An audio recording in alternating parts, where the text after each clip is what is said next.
Gusto mo bang gumaling? Mabiyayang unang araw ng Abril ngayong Martes, kapanalig. Salubungin natin ang buwang ito ng may pasasalamat at pag-asa.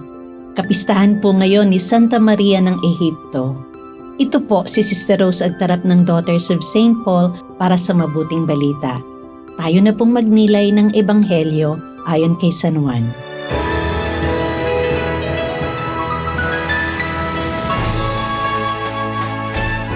Pagkatapos nito, may piyesta ng mga Hudyo at umahon si Jesus pa Jerusalem. May isang paliguan sa Jerusalem na kung tawagin sa Hebreo'y Betsata na malapit sa pintuan ng mga tupa. May 5 pasilyo ito na may bubong. Nakahandusay sa mga ito ang isang pulutong ng mga may sakit, mga bulag, mga pilay at mga lumpo na naghihintay sa pagkilos ng tubig. Naroon ang isang taong 38 taon nang may sakit. Nakita ni Jesus ang taong ito na nakahandusay at alam niya na matagal na ito roon. Kaya sinabi niya sa kanya, "Gusto mo bang umigi?"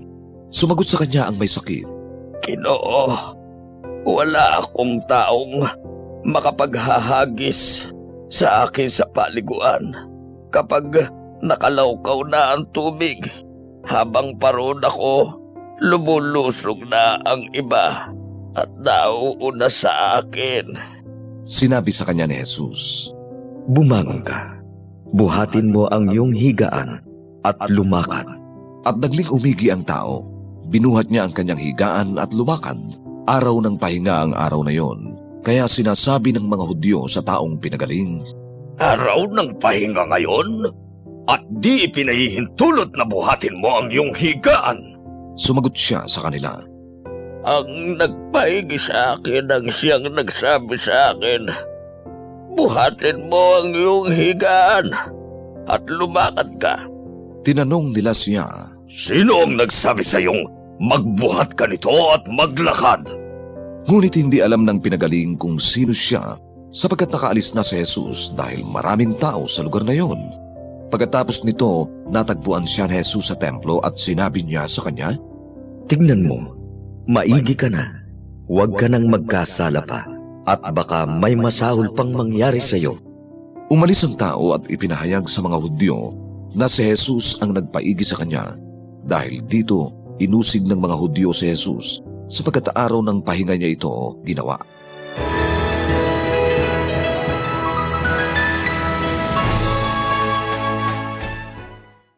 Pumunta si Jesus sa Jerusalem at nakita niya ang isang lalaking matagal nang may sakit.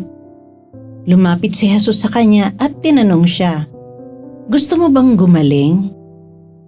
Obvious naman, di ba? Kaya nga siya nagpapadala sa Betsata para lumusong sa tubig matapos itong gumalaw. Dahil ang paniniwala nila, gagaling siya sa anumang karamdaman kapag nakalusong siya sa tubig. Kaya lang, mag-isa lang siya at laging may naauuna sa kanya. 38 taon na siyang umaasa. Tapos tatanungin kung gusto niyang gumaling. Sinabi ni Jesus sa kanya, "Tumayo ka, buhatin mo ang iyong higaan at lumakad ka." Sumunod ang lalaki at siya'y gumaling.